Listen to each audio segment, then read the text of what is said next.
You know, every great hero has that one defining moment, the event that really forges them. For Nova Star, the protector of Metropolis, that story doesn't start on Earth. Nope. It begins light years away in the middle of a dying world. So, let's get into his epic origin story. His story doesn't kick off with a bang, but with a whisper. And these aren't just some nice words. They're basically the last prayer of a civilization that's about to be wiped out, a little message of hope tucked into an escape pod with their infant son. It's a whole legacy, just sent out into the cold of space. All right, Section 1, A World Left Behind. I mean, how do you even begin to save your future when your entire planet is about to be completely erased? For the people of Kyrene, the only answer was a really heartbreaking, desperate gamble. Okay, so just try to imagine this. You have a civilization that's so advanced, it's basically mastered the stars, only to be totally betrayed by its own sun. The very thing that gave them life on Kyrene was now expanding into a red giant, which is pretty much a celestial death sentence. There was no fighting it. No technology in the universe could stop it. The only option they had left was to run. And this desperate act? Well, it came to be known as the Kyrenian Exodus.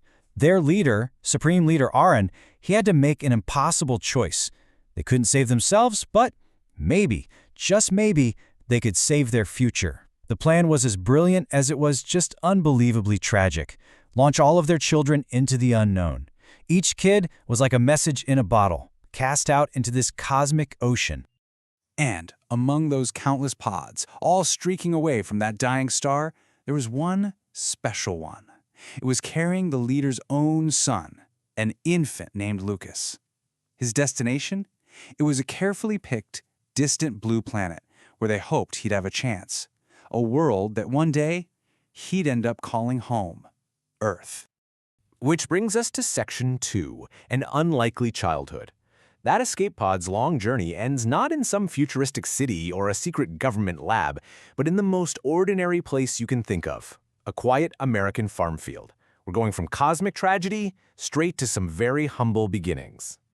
So this timeline here, it shows this incredible journey that's basically hidden inside a totally normal life. He's found and raised by John and Sarah Ross, and he grows up just like any other kid. For 17 years, the only clue about his alien past is this nagging feeling that he's different. And it's all fueled by these weird dreams he has about stars.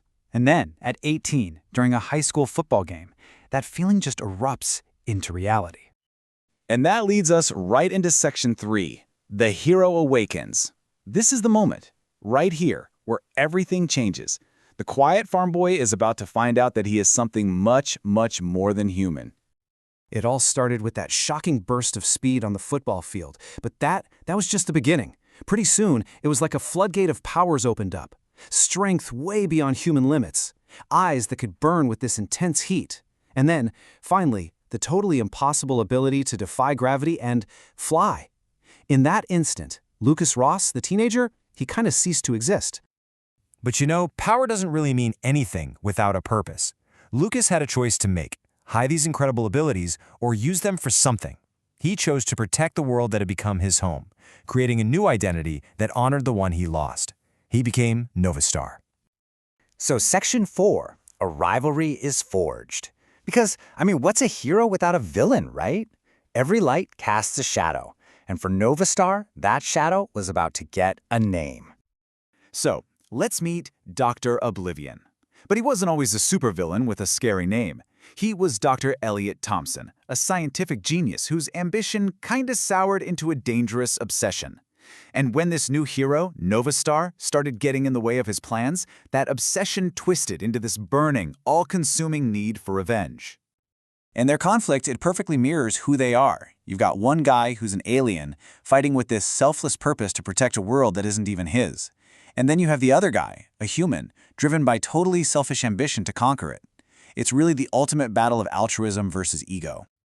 Okay, on to Section 5, The Ultimate Test. An origin story, new powers, a bitter rivalry.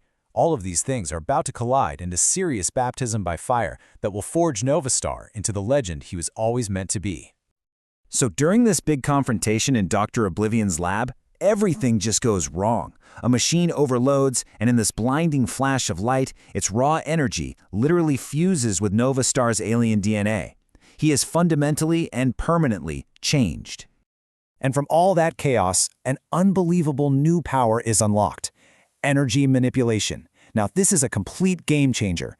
It means he can now absorb, control, and even weaponize pretty much any form of energy around him. It makes him exponentially more powerful than he ever was before. And he gets exactly 0 time to practice with this new ability. A distress call rips through the city. A skyscraper is completely engulfed in flames. Nova Star flies to the scene, and his new powers are immediately put to the test, as he saves every single person inside. But what he doesn't know is that this heroic act is being watched. It's all part of Oblivion's trap. Okay, so the final showdown unfolds in 4 really crucial steps. First, Oblivion springs his ambush. Then, he pulls out his trump card, a device that just nullifies all of Nova Star's powers. Poof, gone. Instantly, the god becomes a man again. And this is the true test. No flight, no strength, just pure grit and skill in a brutal hand-to-hand fight. And it's right here, as a mortal, that his spirit proves it's unbreakable, which allows him to overcome that nullifier and finally defeat his nemesis. And with that victory, Metropolis is safe. His nemesis is behind bars, and Nova Star's place in the world is cemented. He's no longer just some stranger with amazing powers. He has truly become the city's guardian, its protector. So, the origin story is complete, right? The first major villain is defeated, but it leaves us with one pretty important question. I mean, it's one thing to fight a bad guy you can see right in front of you, but what happens when a hero's greatest enemy is the one he can't see coming? Yeah, that's a challenge for another day.